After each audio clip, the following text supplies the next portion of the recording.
Hoje tenho comigo o professor Dr. Rui Albuquerque, que é licenciado em Direito e licenciado em Mestre em Direito e doutorado em Ciências Políticas e Relações Internacionais. É professor universitário na Lusófona, é adjunto do grão-mestre do GOL, eleito recentemente. É com ele que eu vou ter uma conversa para abordarmos a política, nomeadamente a área da iniciativa liberal.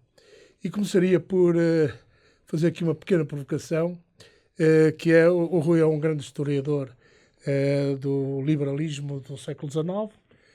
Aliás, tem uma revista, é o diretor de uma revista, 1820, que aborda a política em si e a gênese da política, mas que tem como base o liberalismo que em 1820 se instalou em Portugal. Rui, que diferenças é que há entre o liberalismo de 1820 e o liberalismo que hoje quer a iniciativa liberal, digamos, implantar alguma convergência de base, de princípios, a não ser a liberdade, mas essa está fora de questão, mas em termos políticos haverá alguma convergência de posição, digamos, de pensamento? Muito obrigado. Bem, para já, muito obrigado pelo convite, Joaquim. Eu acho que nós temos que deixar os professores doutores e o doutor Joaquim, porque senão nós somos amigos há muitos anos e senão eu nem me sinto bem. Agradecer-te o convite e então, respondendo já à tua... não é uma provocação, é uma pergunta legítima. Eu queria dizer o seguinte: em primeiro lugar, no século XIX, o liberalismo não era todo igual. Nós tínhamos duas grandes tradições liberais, aliás, até três, se quisermos, mas pelo menos duas, que eram a tradição francesa e a tradição inglesa. As duas eram, naquela altura, já muito diferentes. Se nós pensarmos, por exemplo, que o liberalismo inglês deu uma revolução, que foi a Revolução de 1688, muito particular, porque foi uma revolução pacífica, que fez com que, no fim de contas, o sistema político inglês passasse a assentar no Parlamento, em vez de ser dependente do rei. E se olharmos para a Revolução Francesa de 1789, nós vemos uma revolução muito violenta, sanguinária, e que, segundo alguns autores, por exemplo, o Alexis de Tocqueville diz que os grandes defeitos que a França tinha antes da Revolução continuaram todos na mesma. O centralismo, um certo abuso de poder, alguns que até aumentaram ali durante algum tempo. Por isso, no século XVIII e no século XIX, os liberalismos não eram iguais. Se nós olharmos hoje para o nosso tempo, vemos que ainda existem diferenças que vêm daí. Eu acho que a iniciativa liberal, e eu quero chamar a atenção, eu não falo pela iniciativa liberal, sou um simplicíssimo... És um liberal? Sou um liberal há muitos anos, infelizmente há anos demais, porque significa que já tenho muitos e gostava de ter menos, mas... Estás sufocado por uma bitola de um partido, de uma... Não, é o teu pensamento em si. Sempre fui liberal há 40 anos, pelo menos, sim. Há mais de 40 anos, tenho a impressão, que penso dentro dos parâmetros do liberalismo, e por isso eu não falo pela iniciativa liberal. O que é que eu penso, e por isso é que me filiei? Um partido liberal tem que ser aberto às várias correntes de pensamento do liberalismo. E eu acho que isso é um bocado que a iniciativa liberal procura fazer. Não exclui, portanto, não exclui nenhuma corrente e, portanto, que diferenças há entre aquilo que os liberais de hoje da iniciativa liberal pensam e os liberais de 1820? Eu acho que há uma mesma resistência ao poder, às tentativas de absolutismo do poder. O liberalismo, inicialmente e ainda hoje, define-se como uma filosofia que é contra o poder absoluto e, por isso, esse é um pressuposto muito importante. Em termos económicos, nós não tivemos em Portugal, curiosamente, no liberalismo de 1820, um pensamento económico. Foi mais um pensamento político. A intenção era acabar com o absolutismo e avançar para um Estado constitucional com separação de poderes e com a garantia de direitos individuais. Se nós formos olhar para grandes economistas portugueses do século XIX, eu diria que não temos. Nós tivemos um grande economista no século XIX, que era o João Maria Lisboa, que era luso-brasileiro, viveu no Brasil e quando, em 1822, há a independência do Brasil, ficou definitivamente naturalizado brasileiro. É de longe o maior economista lusófono do século XIX. Mas nós em Portugal não temos um pensamento económico. O pensamento de iniciativa liberal é aquela ideia de que muitas vezes o Estado atrapalha quem quer produzir e quem quer produzir riqueza e, portanto, propõe a redução da intervenção do Estado na vida económica. Portanto, de certa forma... Mas isso o Estado não tem vindo ao longo dos anos a reduzir o seu posicionamento na atividade económica, nomeadamente através das empresas públicas, tem meia dúzia delas, outras pessoas para postos dos privados, estou a falar da TAP. Da TAP não era o caso, o exemplo que eu queria dar. Era a EDP, a REN que é para mim um crime de lesa pátria, porque é uma estrutura central da economia portuguesa, mas da ANA, várias empresas que passaram para o poder dos privados. E, em todo o caso, verificamos que nem sempre a gestão tem sido satisfatória. Joaquim, não significa o facto de ser uma entidade privada a gerir, não significa que seja um bom gestor. Todos os dias e frequentemente foram empresas privadas à falência. Por várias razões. Não é só por defeitos de gestão, é que às vezes não há mercado para todas as empresas que estão a oferecer serviços no mercado. Mas eu por acaso, ao pôr esta questão, tinha mais a ver até com a falta de iniciativa das empresas, do capital, digamos, em apostar em novas empresas. E temos agora o problema da digitalização. Vamos ver que empresas é que estão... Está-se tudo a transformar, está tudo a mudar. Eu costumo dizer isto, o meu filho hoje em dia, que tu conheces bem, que é teu amigo e tu dele, está a estudar uma coisa que se me falassem nela, quando eu escolhi o meu curso, eu nem percebia o que é que me estavam a dizer. Tudo que é informática, não é? Todavia, hoje em dia são formações que levam a profissões de grande sucesso. Portanto, a economia, o mundo está sempre em mudança, está sempre a transformar-se e nós também já estamos um bocado velhos. Nós às vezes olhamos para as coisas com pessimismo, eu costumo dizer, que é da idade. Eu sou muito pessimista. Uma das coisas que eu sinto é que, de facto, o nosso tecido empresarial que é fraco. É fraco. Nós apostamos muito nas pequenas empresas e nas médias empresas. Também precisamos das grandes. E parece-me que não há aquela vontade das pessoas se unirem, das empresas se unirem, para criar grandes empresas. Para terem um mercado. Mas eu aí acho que nós temos um vício e cometemos um erro. Que são iguais, é a mesma coisa. Qual é o vício e o erro? É que nós às vezes ainda pensamos que estamos no mercado dos 10 milhões.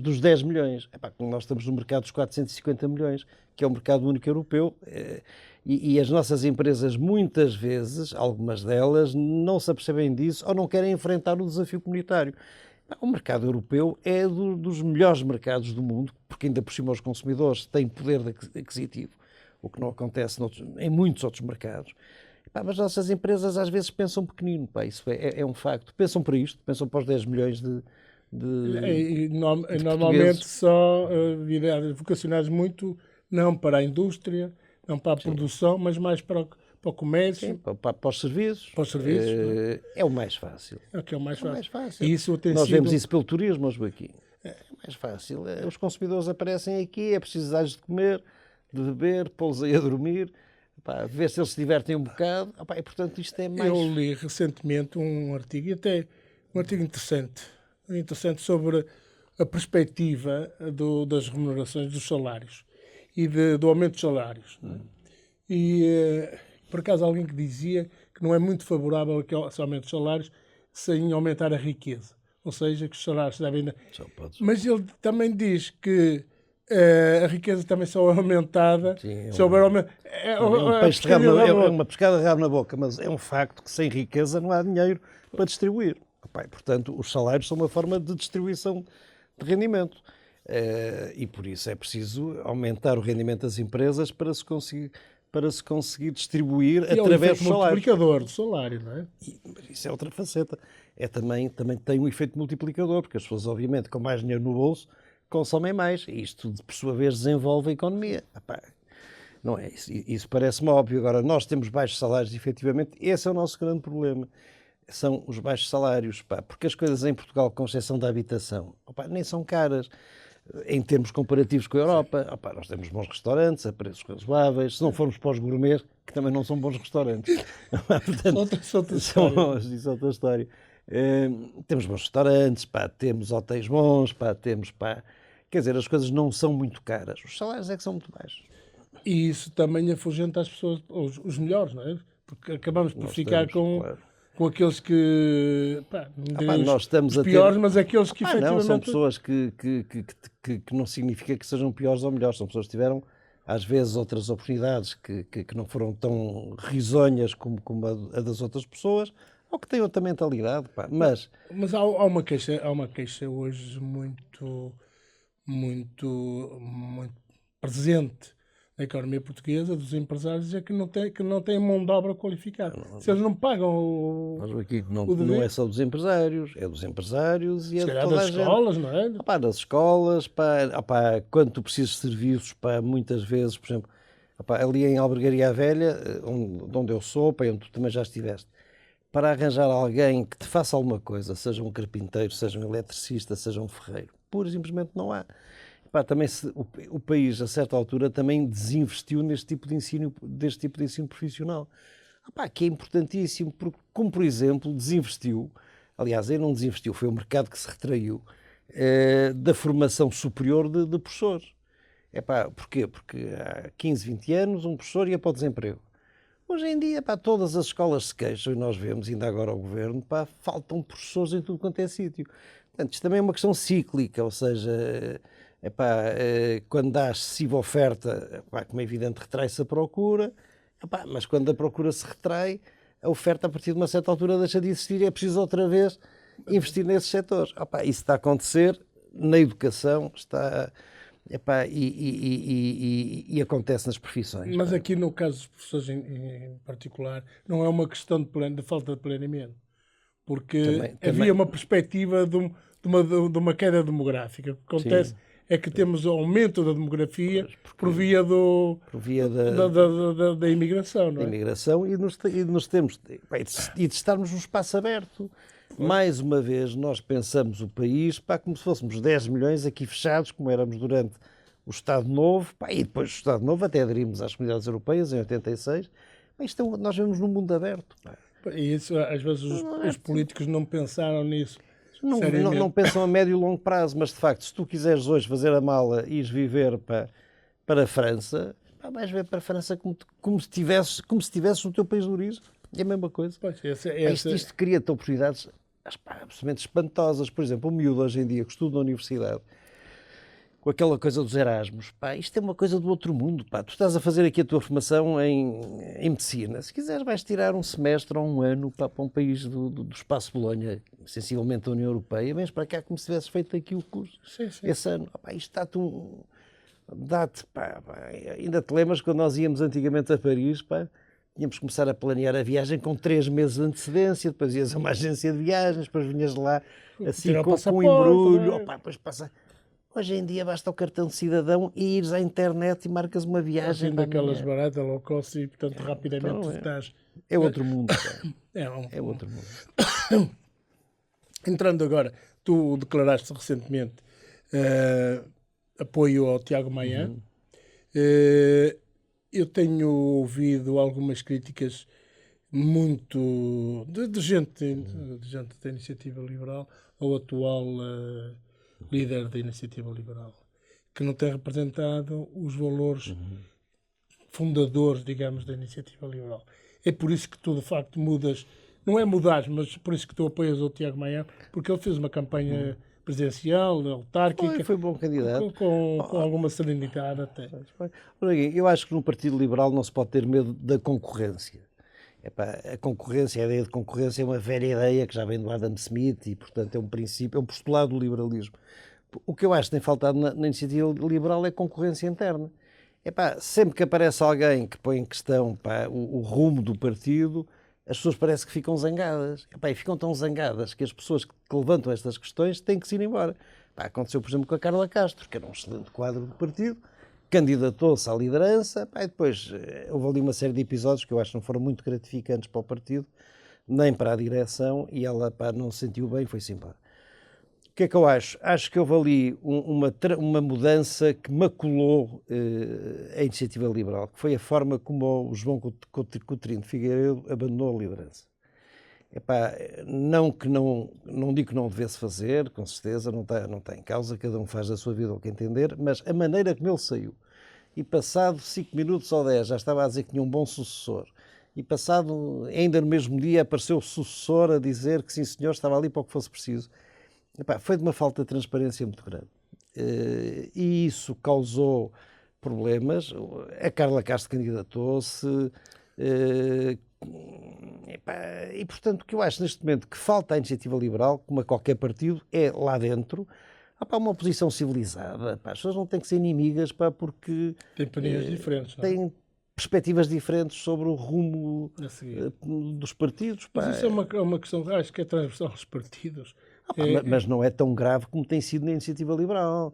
Eu não me lembro de ninguém, ainda por cima a Carla Castro teve 44% da votação da convenção, portanto representava muita gente. E não era a aposta não era a aposta da Sofia. Trataram-na mal, em minha opinião, trataram-na mal.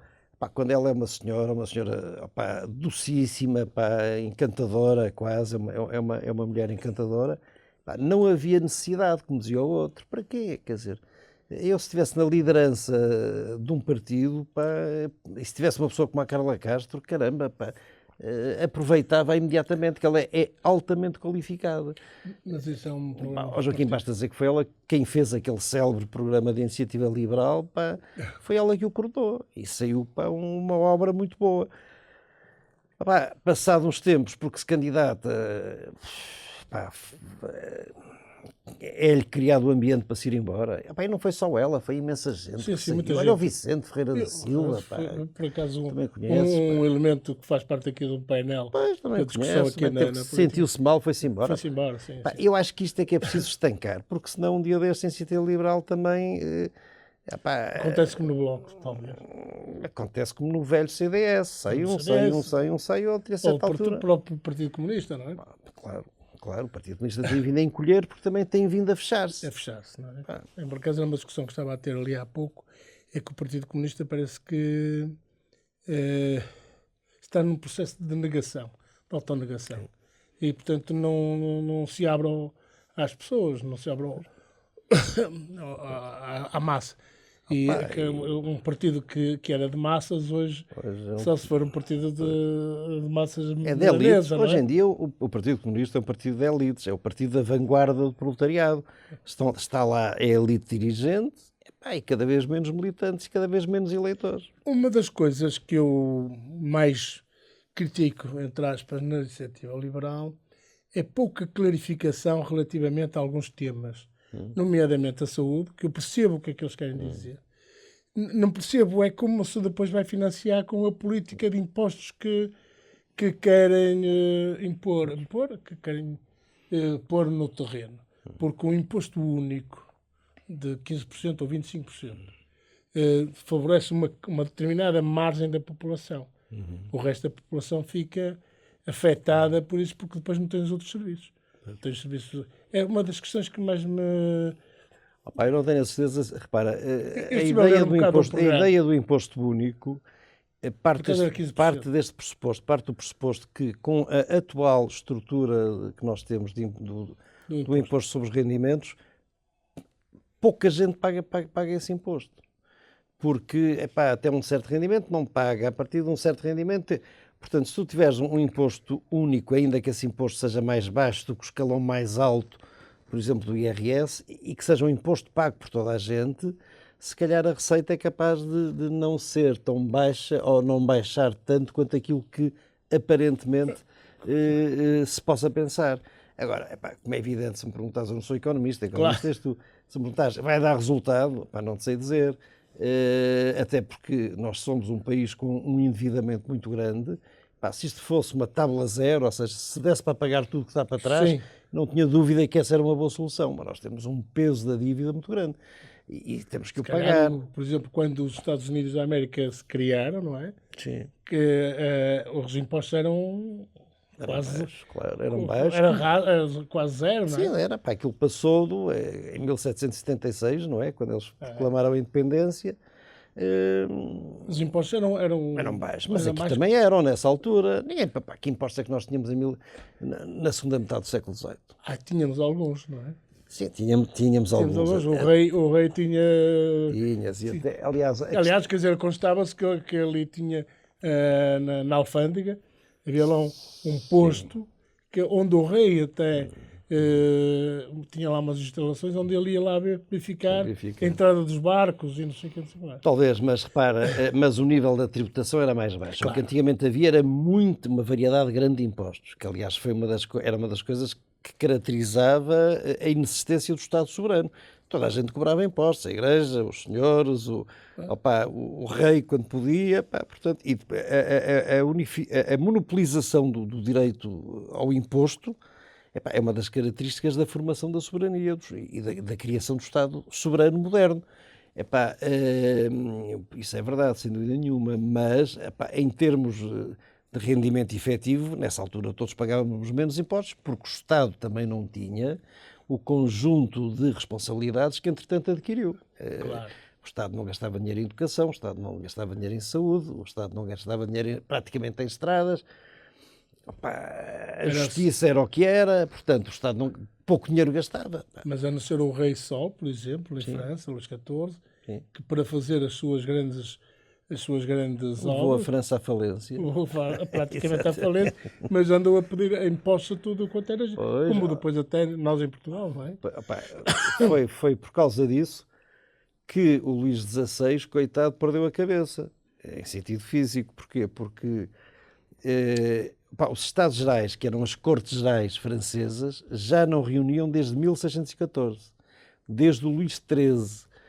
E, portanto, quem aprovava na estrutura do antigo regime, em França e em Portugal também, quem aprovava os novos impostos eram as Cortes. Aquele velho princípio que vem da Inglaterra de que não há imposto sem o consentimento dos tributados.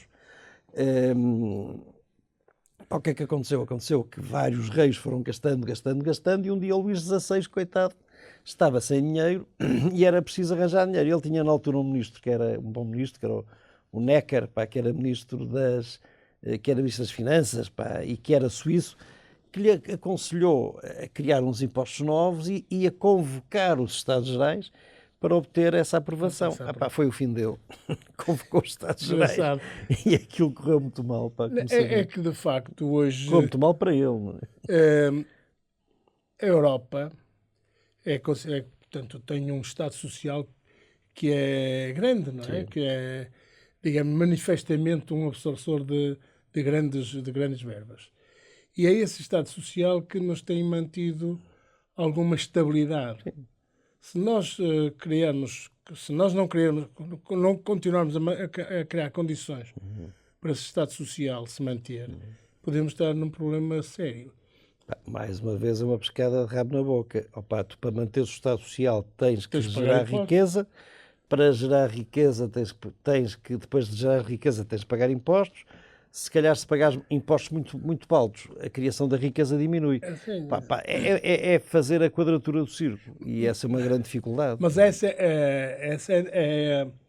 digamos, é a ciência, claro, de quem está na política, não é? Saber misturar, mesclar esta... Mas isso devia ser objeto de um acordo de regime.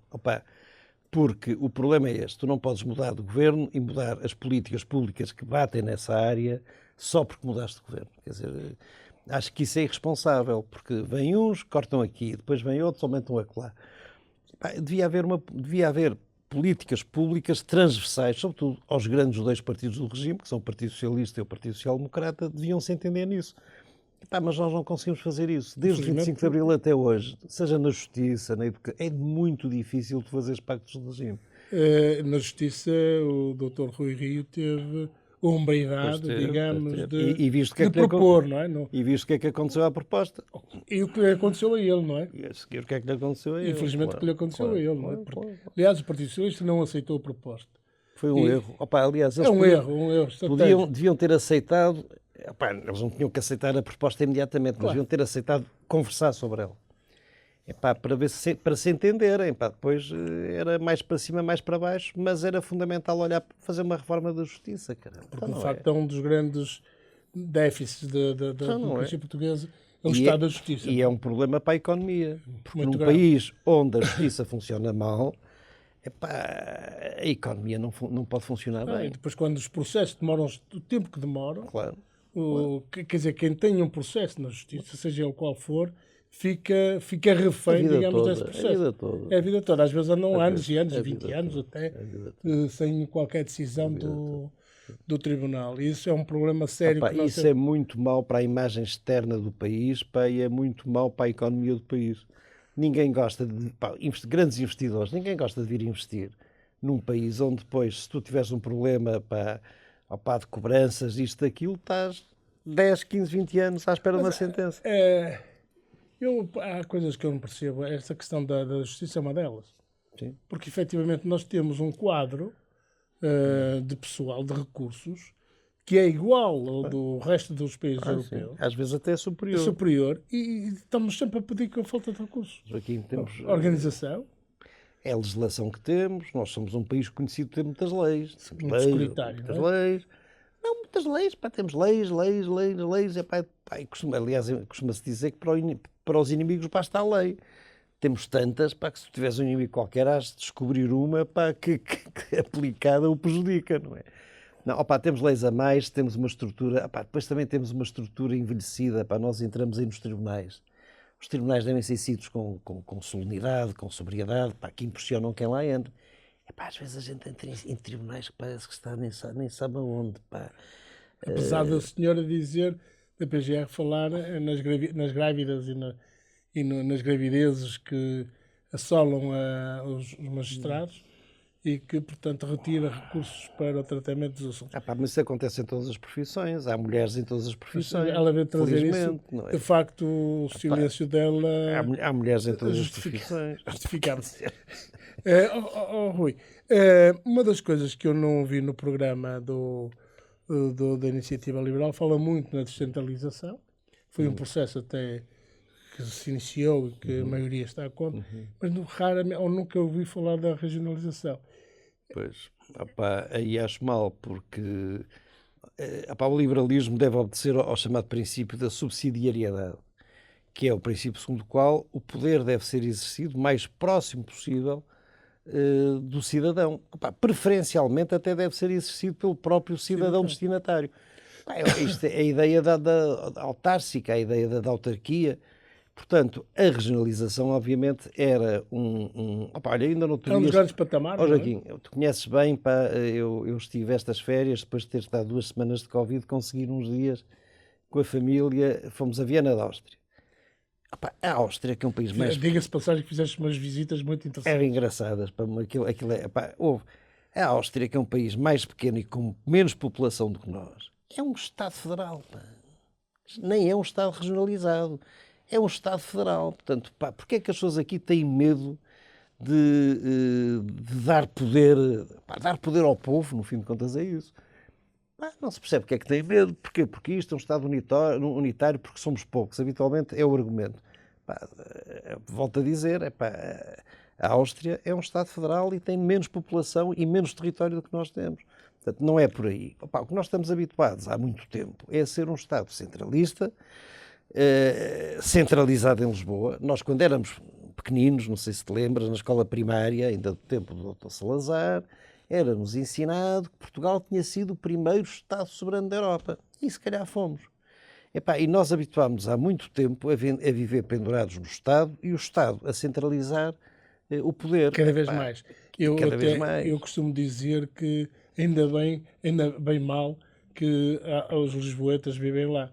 Porque, de facto, aquilo é um centro muito central e que gera dificuldades de vivência Claro. por ser muito grande. É natural. Porque tudo vai lá a cair, não é? Quais são as grandes empresas cuja sede está no Porto? Mesmo aquelas que nasceram no Porto. Temos uma. É o Futebol Clube do Porto. Sim. Tudo mais foi para Lisboa. O BCP nasceu BCP, aqui, foi para Lisboa. Os Não Notícias têm a sede em Lisboa. Depois foi comprado. Portanto, Isso é um indicador, pá, de que um país destes, como é evidente, depois isto tem que gerar depois problemas, pá, como é óbvio. Claro. Há uma Aliás, quer dizer, macrocefalia em se Lisboa. nós formos analisar os grandes problemas que nós temos, quer nas profissões, quer na saúde, estão todos, quer dizer, a grande maioria dos problemas estão centralizados em Lisboa, Sim. quer da falta de Também, professores, quer da falta de médicos. Claro, também, obviamente. Porque, de facto, a massa habitante Claro. é muito maior, tem uma densidade superior e, portanto, que não permite, de facto, a deslocalização da... Não, é um erro, pá. E depois o interior desertificado. Epá, como sabes, vivi 7 anos no Brasil e já conheci o Brasil antes e conheço razoavelmente. Epá, uma das coisas que impressiona em qualquer pequena aldeia, vila, já não falo nas cidades brasileiras, quando nós lá entramos, é a quantidade de gente que nós vemos. Epá, sobretudo muita gente nova, crianças, jovens. Epá, nós aqui entramos, pá, nas cidades do interior, nas vilas, pá, já não falo das aldeias, pá, e às vezes para encontrar uma pessoa, pá, é um drama, não é? Nós não temos pessoas.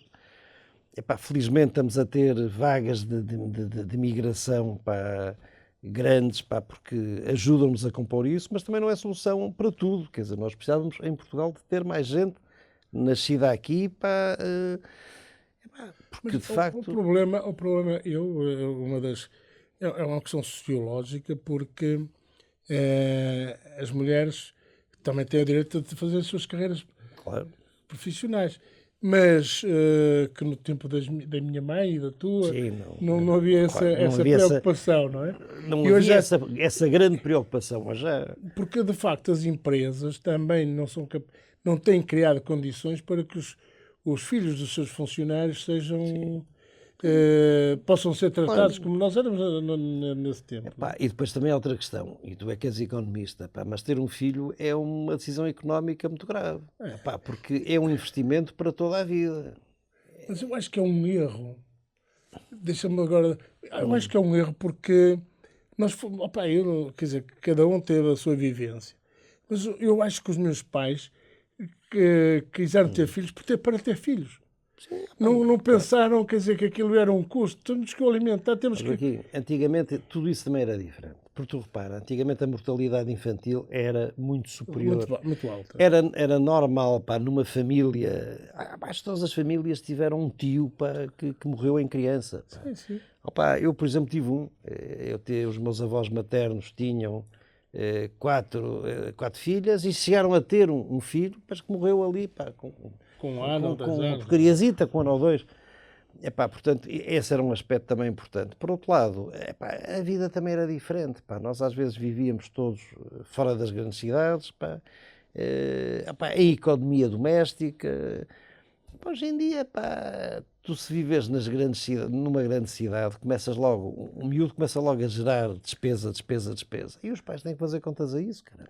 Sim, eu vejo isso. Quer dizer, não sei se é erro, se não é, quer dizer, mas vejo que os pais, quando pensam ter um filho, pensam nos gastos que vão ter, na cadeirinha, no berço, no berçário, essas coisas todas, não é? Isso. Opa, depois, infelizmente, não há resposta pública para certas coisas, como é o caso dos berçários, pá. Portanto, ou seja, um filho e depois cada vez sai mais tarde de casa dos pais. Eu pessoalmente fico todo satisfeito, mas é um custo, então não é? É um custo. Se vai mantendo. Olha, mas pronto, mas até aí nós mudamos muito, mudamos muito. O país é muito diferente daquilo que nós conhecemos. Ainda bem. Ainda bem. Eu também sou otimista. Eu acho que isto corre sempre melhor do que aquilo que nós achamos. E quando nós nos queixamos muito daquilo que temos, é porque estamos a ficar velhos. Já estamos velhos. Eu acho que este excesso de queixa, é um problema da nossa idade e não um problema daquilo que está lá fora. Foi um prazer estar contigo aqui. Foi uma conversa sempre agradável. Pelo menos foi uma conversa. Foi descomprometida. Foi descomprometida, até porque não estamos comprometidos com nada. Portanto, somos homens livres e bons costumes. Portanto, estamos bem.